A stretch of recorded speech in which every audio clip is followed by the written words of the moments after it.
Welcome, everyone. Today, we're going to talk about direct marketing and, in specific, direct mail. After the meeting, both the video and the PowerPoint will be made available to you. So today, we're going to cover off a few different things. Who am I? Why that's relevant.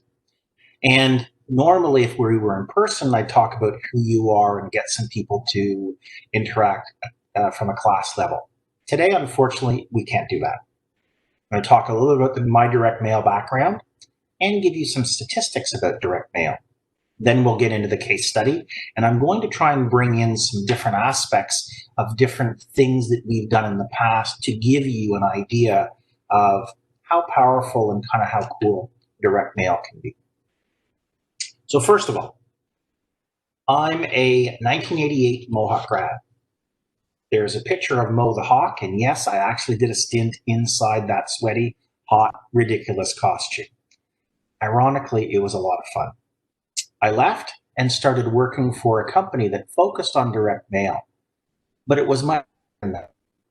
It was a small company called Service Letter Shop that happened to be owned by Kelly Advertising.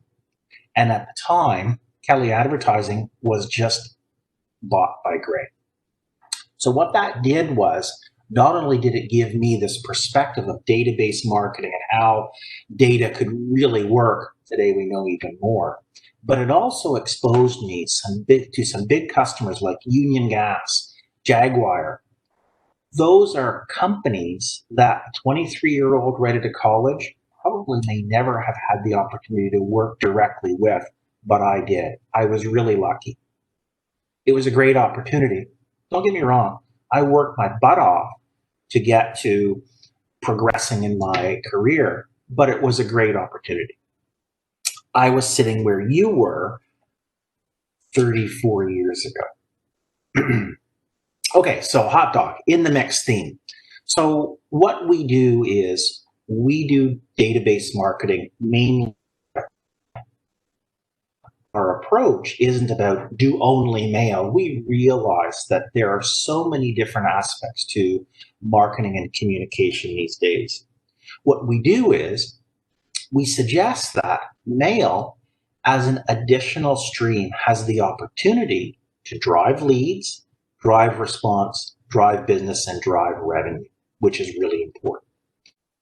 2 or 3 of the other mailings that we've done over the years that we use to promote ourselves are steak. So we were talking about how you make a steak. We did a piece for barbecue sauce, and that drove some really good response. And we also, going back a number of years, did a program that was about online poker. I want to show you this steak piece kind of live on video so you get an idea of what it looks like. So let me show you this. So this is what it looked like, very much like what you'd see in the store. On the back is the address, and it had some depth to it. So we used an actual styrofoam tray from the grocery store, and the image, when you have it on somebody's desk, because of the shininess of the shrink wrap, actually looks like a steak. It makes you do a double take. Going back a number of years, one of the pieces that we speak about is our pop-up mailbox. So this is what the piece looks like. I'll try and get it without any glare. And then the piece comes out of the poly wrap. So let me show you how this piece opens up. So the piece looks like this. It opens up inside. There's a small tab to pull on this side here, and the recipient pulls it out, and it actually folds into a little mailbox. All made with paper, all automated. Every one of us is exposed to between 3,000 and 9,000 messages a day. That's a broad scope because the 3,000 number is from about 4 or 5 years ago. The 9,000 number is something I heard in the last 9 months. What's astonishing about all these messages that we see is that we pay attention to only 52. And we can only recall at the end of the day or the next day 4 of those messages. That's astonishing. If you think about CP24, think about all the things that are going on in that one screen alone. You've got the ticker on the bottom, you've got stock prices, you've got weather, you've got traffic, you've got a news ticker going at the bottom of the actual video, and then the person on the video is talking about something different. That's the barrage that we feel these days. It's been said that our attention span has gotten smaller and smaller and smaller to about 8 seconds. Ironically, a goldfish has an attention span of 9. Yeah, Grandpa's media. I joke about that because I think that the younger you get, the more people believe or see that this media is an old dinosaur type media. And in some regards it is, but it still holds impact. It still can make money. It can still do things in the right scenario. So read this quote here. Direct mail combines the intimacy of ritual. People go to the mailbox, even if it's once a week. The physicality, and I think that's where I come into play, where I really love things that grab you physically. And that's what we're talking about today to some degree, with the power of data-driven relevance. So how do you make it relevant to the individual who you're sending it to? Today, in marketing and industry trends, one of the things that we've come to love as a society is this immediacy. We want things immediately. We don't want to wait. We pay for our Amazon membership, Amazon Prime membership, and we get it the next day. Oftentimes, my wife orders stuff and we get it the same day. I find that remarkable going back to when I was a kid or even a young person and you have to wait for things. So one of the things that we're doing from a mail, try and address that is talk about print on demand, so digital presses. Digital presses are slightly different because they use toner or inkjet to image the piece. What can we do with that is we can do things that are very relevant to the individual if you've got the data. What it does is variable print on demand allows you to personalize so that you're sending a relevant message and relevant images to the individual. It creates less waste because now you're not using a shotgun for your message and not every one of you would get the same message, but a unique message and even images specifically tailored to your taste. And it's scalable. Whether you want to do 2 in one day or 1 week or 2,000 or 200,000 in the month, you can do that. So, because this is a case study, let's do a little bit of background about the customer. In this case, the customer was our own company. So, we started in 1966. The actually interesting sidebar here, the owner of the company, the founder of the company, Jim Coverdale, started the company as a data processing firm. So he was an accountant by trade. He held the designation.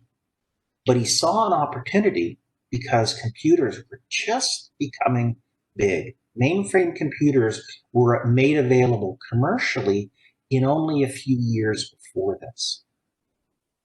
He saw the opportunity when they were crunching data for their HR department, hours, benefits, and things like that. He looked at how much data had to be crunched, how much time it was taking, and he actually approached IBM and said, when you're not running at night, can I use your computers? So he would rent space overnight with these large companies on IBM mainframes and process the data. So began Coverall. Our roots were in data. Today, we specialize in that variable print on demand, and we specialize in trigger marketing. So what that means is, imagine, if you will, you go onto a website, say your bank, you bank with ABC Bank, I won't name one. You bank with ABC Bank, you say, oh man, I'm paying a lot for insurance. So what I'm going to do is I'm going to go onto my website or onto their website and see, maybe they can get me a better deal. They know I'm a customer, have my address. You need to verify a few things because they want to know where you live and those types of things so they can adjust your rates accordingly. You plug in, I drive a 2019 Toyota Camry. I do this, I do that. I live in such and such an area. And up pops up a price for your Camry and your home and maybe life insurance. And you think, okay, that's great, and shut it down. Oftentimes people don't go back. Sometimes they abandon. Studies show that if you can grab that information overnight, get a letter in the mail the following day, within the GTA, it's very possible they would get it the day after. Now what you've done is you've sent that person who's kind of kicked the tires from an insurance standpoint a letter that shows them, that addresses it to them, shows them what their premiums would be, what their vehicle has, maybe possible life insurance. It directs them back to the branch that they're attached to and the branch manager, or if they've got an insurance specialist there, come meet Bob at your branch, or log on and we can give you to the closest local branch that you may work close to. That sort of extra touch point shows the customer you're listening, and it's an opportunity now to follow up. So let's go through the overview. The challenge strategy is always to drive business, drive opportunity and needs. We'll talk about the target audience, production considerations and planning, how we got to the final concept, how we fulfilled that, and then response and tracking, because that, at the end of the day, is an important piece. The challenge for us was to be positioned at the top of the list as an industry leader for those who we currently don't do business with. So this was very much a prospect mailing. The whole idea was to garner their attention, generate some interest so that we could initiate a meeting. We wanted to create impact with a very different mail piece. We wanted to showcase our capabilities. What better way to show people what cool things they might be able to do when you can put one of your most unique products right in their hands? And we wanted to illustrate a unique perspective and approach based on data and personalization. Remember, that was our core. It's what we always talk about from a direct marketing standpoint. So the audience, marketing departments, not-for-profits, advertising agencies, and operations communications. Part of the work that we do is in the legislative arena. So we do parking tickets. When you get that notice to come to court because you didn't pay your parking ticket in Toronto, that's us. We also do some things for billing and utilities and tax work and things along those lines. Who we wanted to get to was a decision maker, a VP of production, VP of operations, somebody who had a decision, had to make the decision. We wanted to get to one influencer within the same organization. Who could we appeal to from a creative standpoint?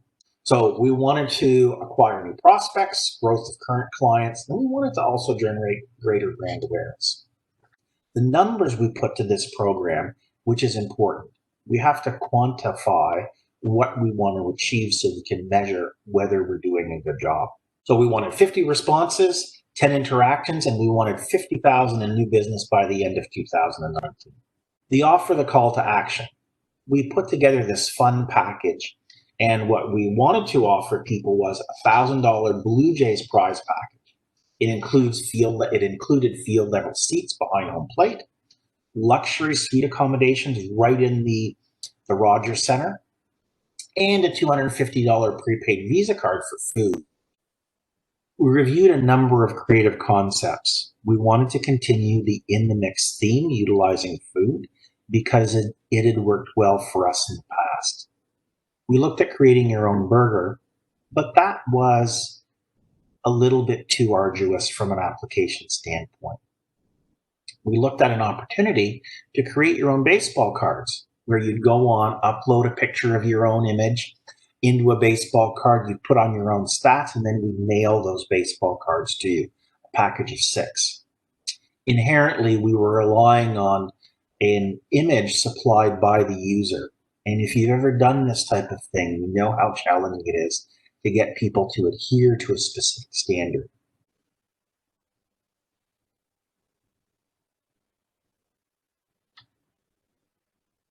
Getting personal. Getting personal starts with utilizing a person's name. So by utilizing a person's first name like John or Betty or Fred or Sydney, it gets the ability to draw the person in right away. They're talking to me. Going beyond that, you can use a person's name in different ways. We chose to use it in a very specific way that we felt was fun. But imagine, if you will, I'm going to go back to the idea of insurance. Wouldn't it be great if your house or your address put you in a single family dwelling with a 1-car garage, or maybe a high-rise condominium, or maybe a brownstone? If, when you received your communication, any of the imagery actually captured where you live or the neighborhood that you live in, that begins to speak to you subtly and behind the scenes that they're speaking to you and that they understand you. Here are a couple of examples of us getting personal with a customer. Here we have a couple of examples of previous programs where we've gotten very personal with the customer. On the left, what you see is an example of a Sobeys and Aeroplan mailer. What they did was they looked at what people bought from a shopping standpoint, when they shopped, where they shopped, and then showed them where their closest Sobeys was in order to be able to direct them there. And then they gave them coupons specifically tailored to their buying habits. Very successful program. On the right, we did a program for the Toronto Humane Society. About 60% of the people on the database actually include the name of their pet or pets and what type of a pet it is. So is it a dog? Is it a cat? Some even include breeds.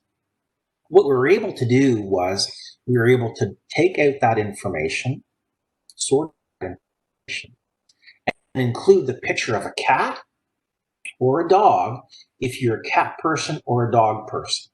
And then we were able to include the picture or the name of your pet.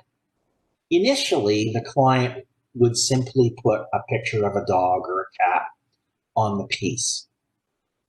By including the type of pet and their pet's name, their response jumped. Here is an example of utilizing an individual's name and a little bit more.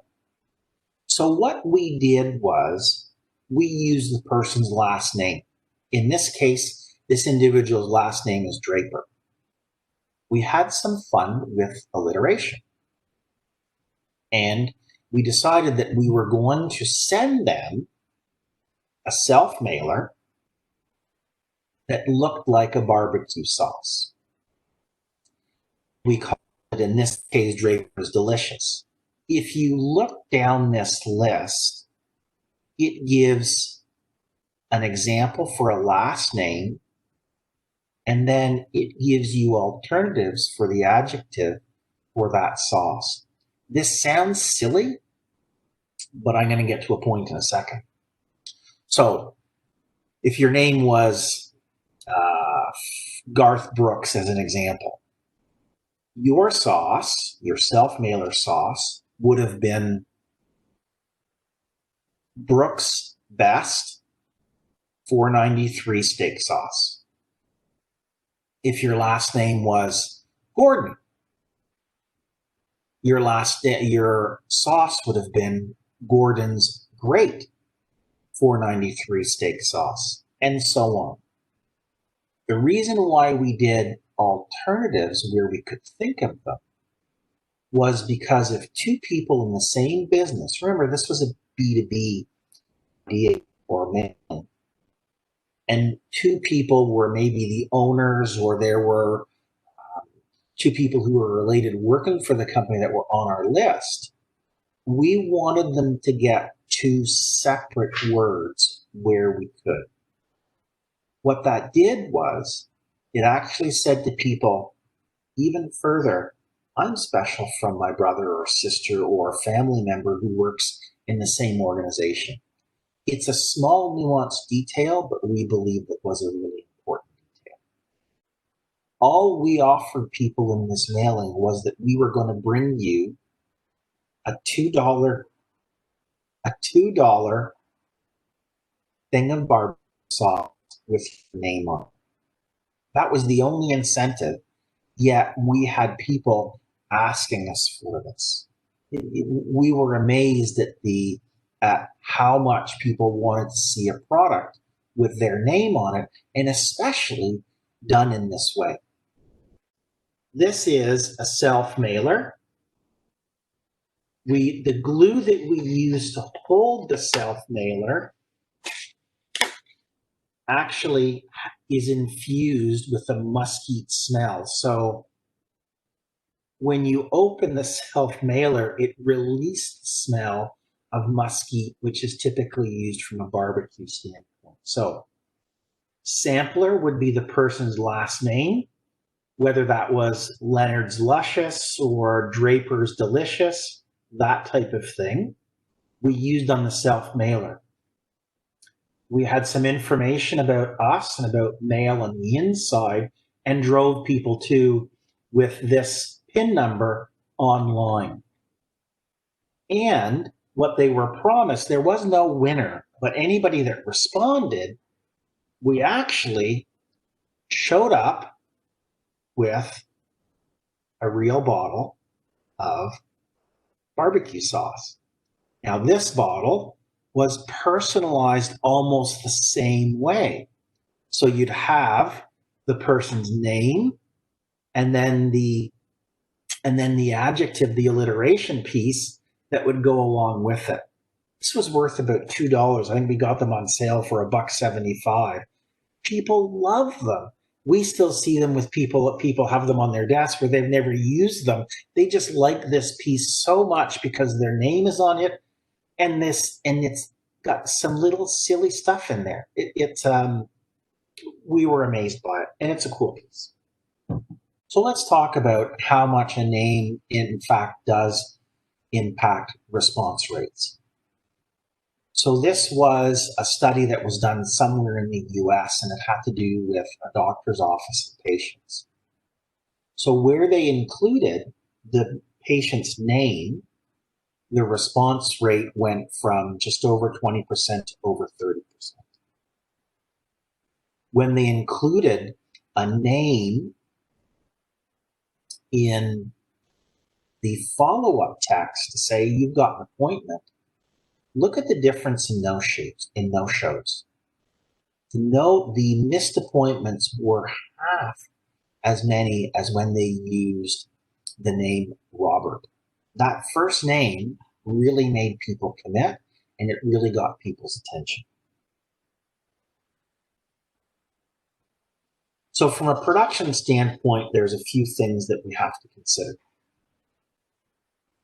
You get a response, the physical production, the personalization.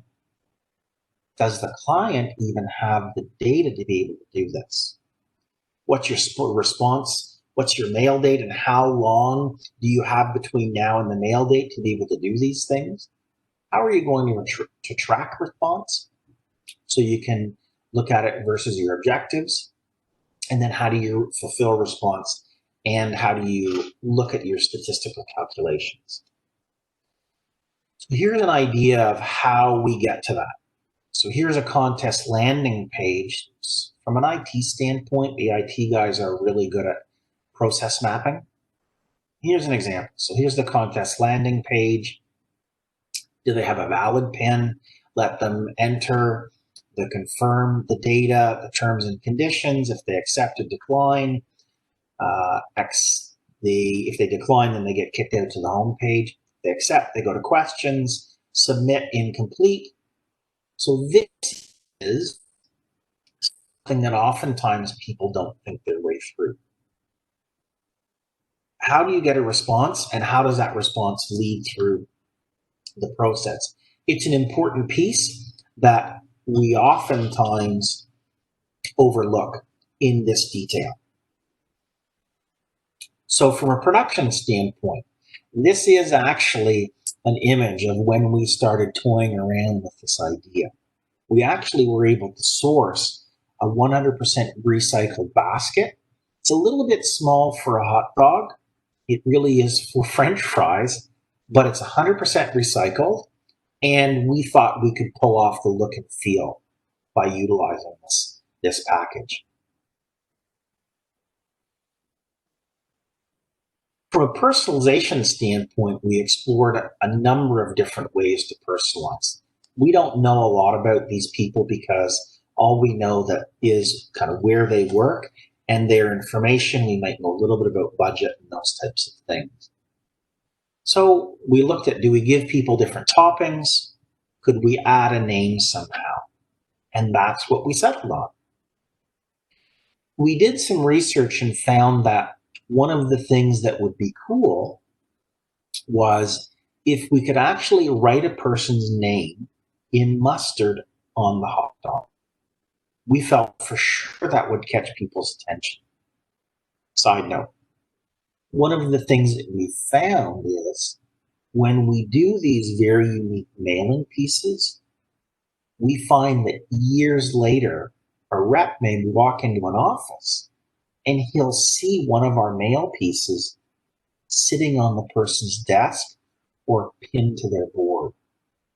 In some ways, it's gratifying because we realize that we've created a piece that they feel is so impactful that there's some value in it and they keep it.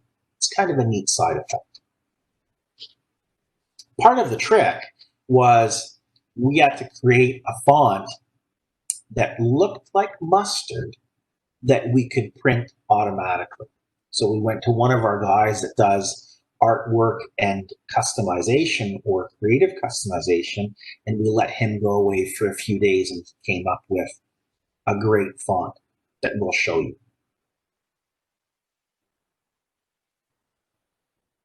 The final concept.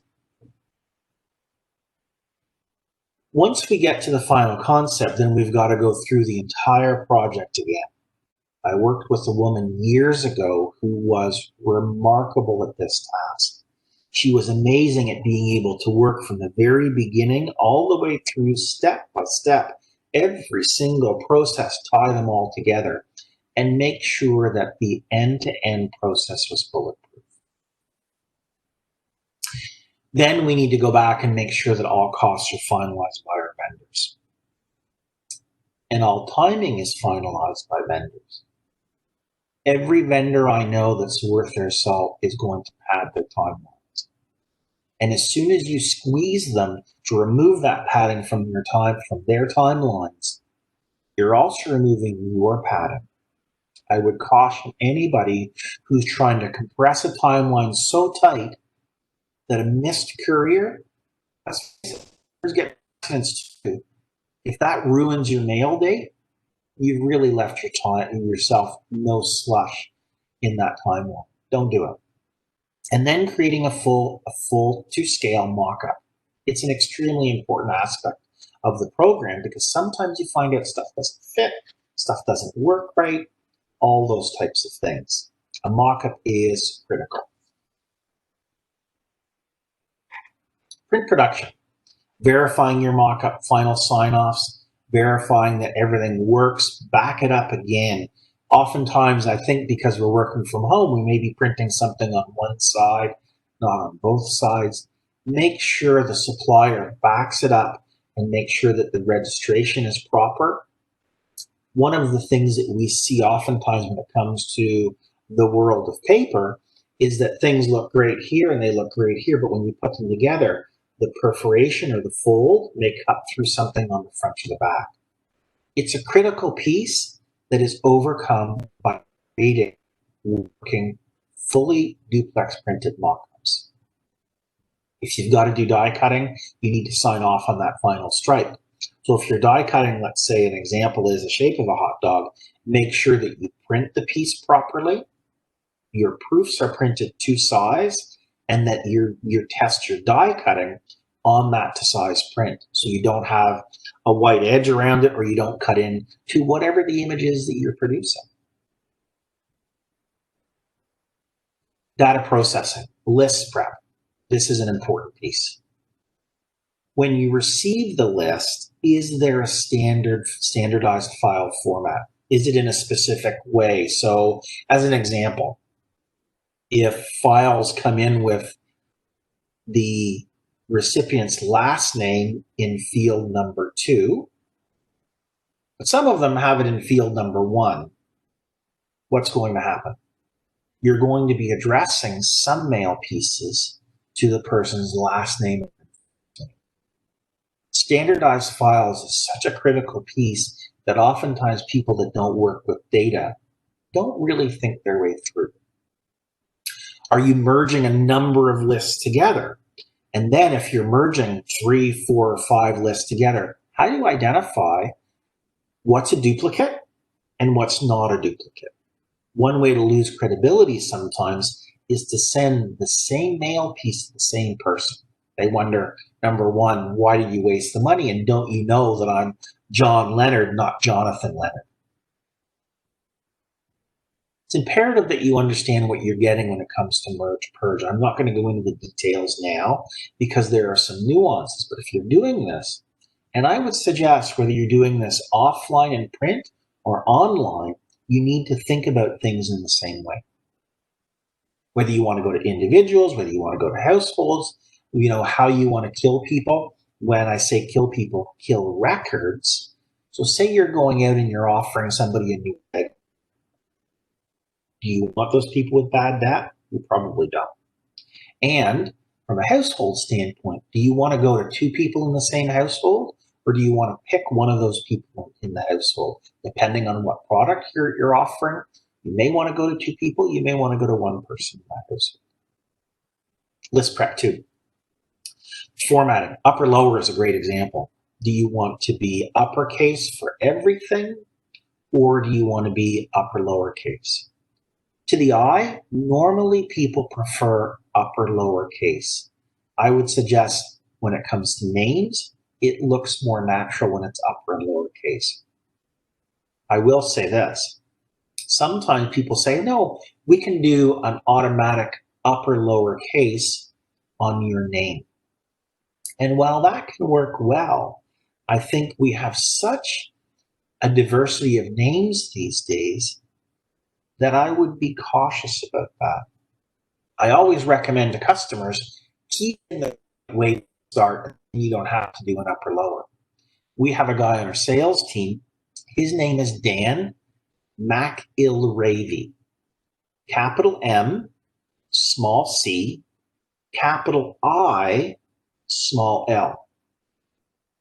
When you look at it, it looks like it's Nick LLRAVEY.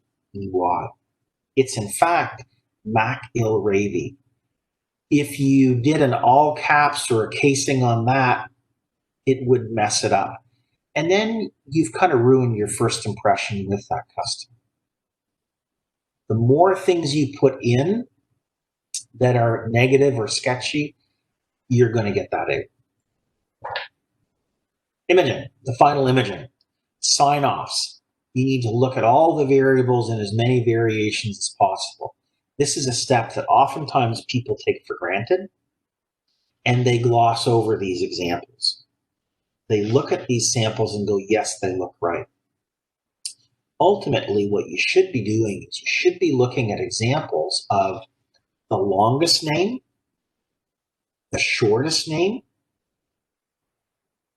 the deepest address. So the shortest address, 123 Main Street, Toronto, Ontario, M1P5E3.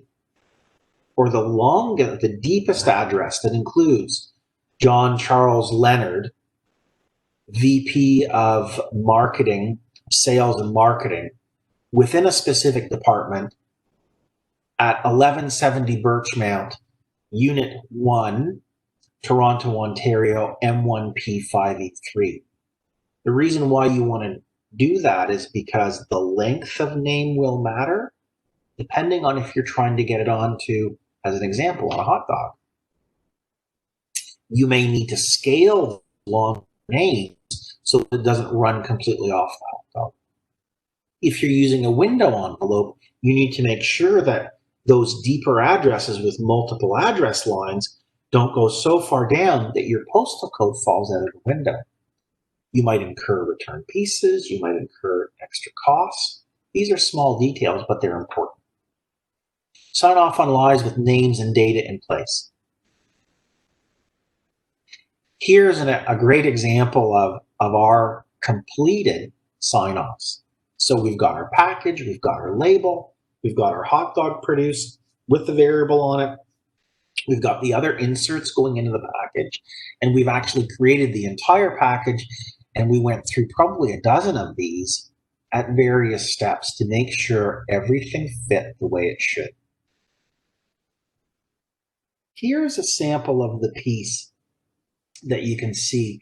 It's hard to tell in this environment because it's not perfect and the video screen is pretty flat, but not unlike the steak, you get a real feel for this piece. And when it's sitting on somebody's desk from 5 feet away, it really looks like a hot dog in a tray. And we did the same things. Now this one was done afterwards. The tray is recyclable, recycled material. We were far more conscious about recycling in the environment on this one. So letter mail is typically when you put a birthday card for grandma in the mail. I love you, grandma, and I hope you have a great birthday. And then you put a stamp on it. That is typically the most costly way to get a mail piece from one person to another in Canada. Publications mail is the next level down from a cost standpoint. It is supported by the government to promote Canadian publications. Personalized mail, or PM for short, is the most cost-effective way for sending a promotional letter to somebody that is a promotional piece and you want to include their name or other variable images. Postal code targeting is based on sending mail to a specific postal code. It includes an address that Canada Post applies. And then neighborhood mail is unaddressed ad mail. So the flyers that end up in your mailboxes. A lot of people will use derogatory terms like junk mail for neighborhood mail or flyer mail or things like that. But consider this. Do you think people would spend hundreds of millions of dollars a year on neighborhood mail if it wasn't effective? Sometimes it works under the right circumstances. So in the mail, let's talk about the mail date. So number one, the mail date is what we work back from. We need to focus on the mail date and then build our work back schedule back away from that. Sometimes you may want to coordinate a mail date if you've got other media, whether it's online, television. Maybe you've got the Super Bowl that you're placing an ad in, and you want all the members of the Seattle Seahawks or Buffalo Bills, all the members of their fan groups, to get something a couple of days before that. That's coordinating to get in home at a specific time. If you're going across the country, either Canada or even in the United States, you may need to stagger the drops into the post office to make sure that they all get received on the Wednesday or Thursday before the Super Bowl.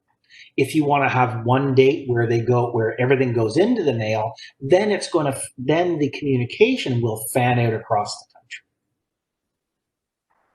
So from a follow-up standpoint, what we did was we actually followed up with social media. So on LinkedIn, we promoted our pieces. So as we received each of our physical mail pieces, we took pictures of those mail pieces, and then we actually posted them on LinkedIn to try and generate a little bit more interest and try and get people to recognize what they're actually seeing coming in the mail. It's another way of linking the reps, our brand, to this mail piece that's out for delivery to a few thousand of our potential customers. Response methods. Online responses are typically the easiest to capture because they're already in a database format. In our case, we had people key in a specific PIN and we pre-populated all their information, but allowed them to change it or update it if they wanted to. It's already in a database. It's easiest to capture. It is the quickest way to get information. And it's also the quickest way to be able to send back. Downside is you've got to have a database set up. You've got to have a web interface to be able to do something like that. It doesn't require a lot of cost, but it is something you have to think your way through, and you need to have it set up well in advance of sending out your mail piece. So here are the questions that we asked people. So people had to answer 6 questions to be able to be eligible to win the prize. For us, this was key. We wanted to learn these things about them. These questions can be anything. They might be, do you like Coke or Pepsi? They may be, do you even drink? Those types of things are little bits of information that you can now tag to the individual to learn more about them. And as soon as somebody registered, we immediately sent them a follow-up email that replied. So the system was built in advance where we sent them a follow-up email as well. Each of the assigned reps that was assigned to a customer got a copy of the email as well. So if they know Bob has replied, they had the opportunity then to actually say, oh, Bob just replied. If they knew Bob well enough, they could easily call Bob and say, Bob, you replied. Thank you so much. So it was a way of keeping everybody in the loop. What we did in this situation was we actually created another personalized piece for people to go out and the reps to go out and deliver that piece to the people. So clearly the person who won the prize would have been ecstatic, and we printed off a big check for them and we did kind of neat stuff. And that specific rep had the opportunity to go in and see that customer. We still had a number of other responses that we said, well, how do we get the rep to engage with them? So we did something low dollar, low sophistication to get the rep to go in front of them. What we did was we actually created chocolate bar wrappers, 2 size, that would fit a Dairy Milk chocolate bar, that we personalized the recipient's name or the potential customer's name in the chocolate. So the guys went out, we bought a bunch of Dairy Milk bars. We printed these off with sticky on the one side. We wrapped the chocolate bar, still in the wrapper, in this, and then we just dropped them off. We felt it was a really low-tech way to thank anybody who had participated in the survey. And it also gave the rep another opportunity to be face-to-face. So from a response standpoint, so day 4, it spiked with 18% of the responses. So here you go. So net replies, there were 10.4 responses. The combined response was 9.8%. That's almost a 10% response rate to this silly and fun promotional mailing. So we had succeeded at grabbing people's attention and then getting them to answer the survey questions. Go online and respond to the survey questions. So going back over the years, I can tell you that the steak piece that we did a number of years ago was just under 4%. The barbecue sauce, where we were giving away a $2 container of barbecue sauce, almost 6%. We still scratch our head why people were so enthusiastic about that piece. The poker piece, which we did a number of years ago, was 7%, and that again was about $1,000 prize. But the way we did it was kind of what works well, what doesn't work well. So think big, but be open to recommendations along the way. I think one of the biggest things the biggest hurdles that we come across are when people think big, but without guidance from production. So all these things talk about the creative team needs to have license to do really cool and creative and attention-grabbing things. That has to be balanced out with what you can do on budget and on time. Sometimes that doesn't fit, and as a production person, you end up trying to meld the two. I'll give you an example. The chocolate bar piece that we did, follow-up. Some marketers, some creative people would say we have to actually create a name that's variable in the chocolate bar. We can't do that cost effectively. There's no way to do that. So I think always need to find a balance. Going back a number of years, one of the agencies we worked with, they were brilliant. They wanted to recreate a passbook. What they pulled off was stunning, in my opinion. They wanted to recreate a passport. And as opposed to buying the leather or that specific material on the outside, what they did was they looked for a printing process that gave you the similar look and feel, but it wasn't the exact product. So you're trying to mimic the piece, not unlike us mimicking a hot dog or a steak in our mailings. They come across well. You see it on somebody's desk, and it makes you do a double take, but we're not mailing out food. That, to me, achieves the goal of grabbing somebody's attention. Production problems. So oftentimes there's a lack of understanding around data, what data can do, what data can't do. You have enough data. So it's one thing to come up with a great idea and we're going to use people's pet names or their spouse's names. If it's not on the data, you can't use it. The expectations from a production standpoint, whether it's how quickly something should be done, how exacting something should be, expectations are important.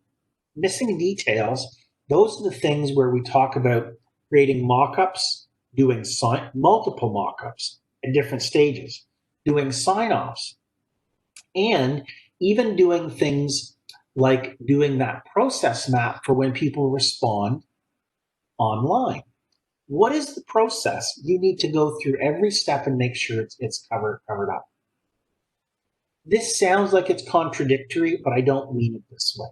And that is getting caught in the details. Sometimes I've seen people that are very well intended get really caught up in small details that are not irrelevant to accuracy of the program or the response of the program. Sometimes you have to go, okay, that's a detail that maybe I don't need. I'm still going to get response. It's still going to be accurate.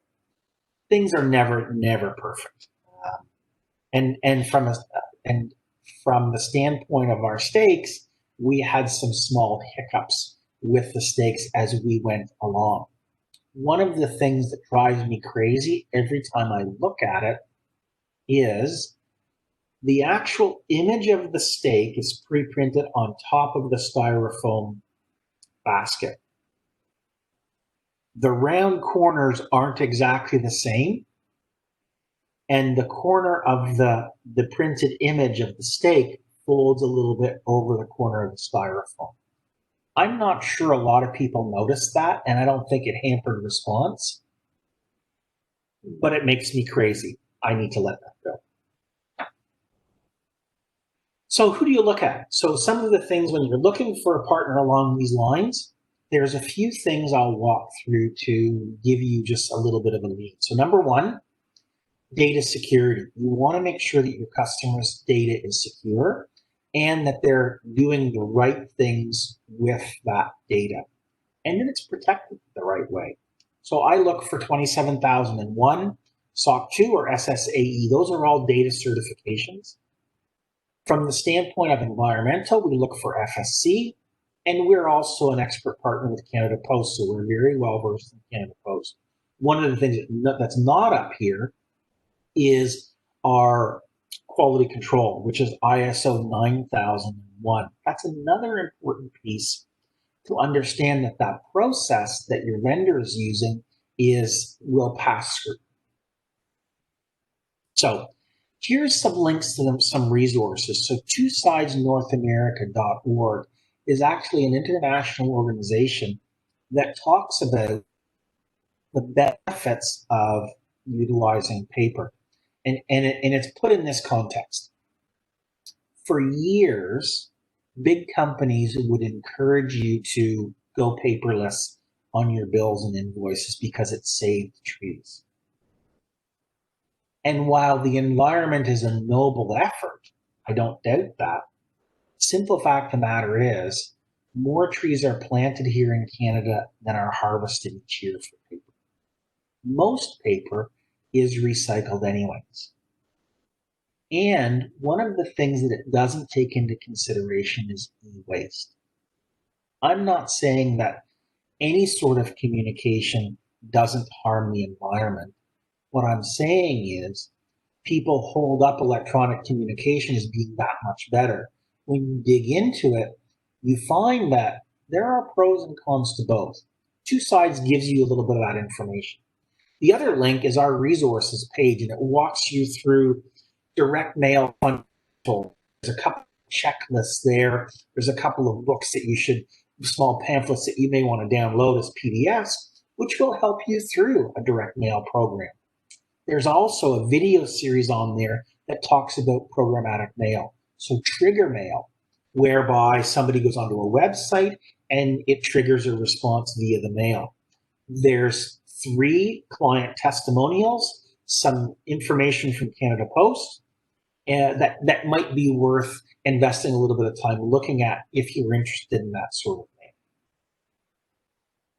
Normally, I would ask you if you've got any questions, some hands would go up, and we talk a little bit about those questions that would get the kind of creative juices flowing. Unfortunately, we can't do that. So what I'm doing is I'm going to leave you links to, that's my email at work, and that's my LinkedIn profile. I would encourage you, if you want to link to me, feel free to do so. If you want to chat with me, feel free to send me an email. If you have questions about this, or you think about something afterwards and think, oh, what about this? I'm happy to answer any of those questions. As you can tell, I'm enthusiastic about this, about the college courses that involve advertising. I remain enthusiastic about mail as it plays a substantial or an important pillar in the communication process still today. I hope you've enjoyed your time with us today. Thank you very much.